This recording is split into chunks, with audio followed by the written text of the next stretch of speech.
మన ప్రభు అయిన యేసుక్రీస్తు నామములో మీకు మా శుభాభివందనములు. ఈరోజు దేవుని వాగ్దానము, దేవుడు అహంకారులను ఎదిరించి దీనులకు కృప అనుగ్రహించును అని లేఖనము చెప్పుచున్నది. కాబట్టి దేవునికి లోబడి ఉండుడి, అపవాదిని ఎదిరించుడి, అప్పుడు వాడు మీ యొద్ద నుండి పారిపోవును.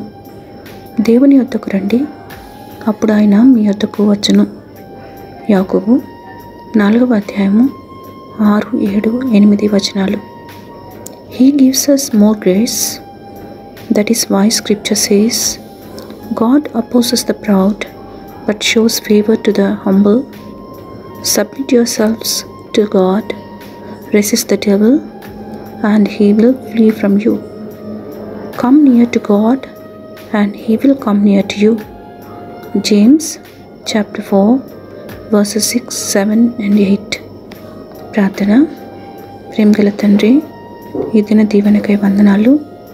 క్షమించుటకు సిద్ధ మనసు గలవాడవై మీకు మొరపెట్టు వారందరిపై మీ కృప చూపుతున్నదులకై వందనాలు. ప్రత్యేకమైన అవసరతలలో ఉన్న వారి ప్రార్థన ఆలకించి వారి ఆశ నెరవేర్చమని యేసు నామములో వేడుచున్నాము తండ్రి. ఆమెన్.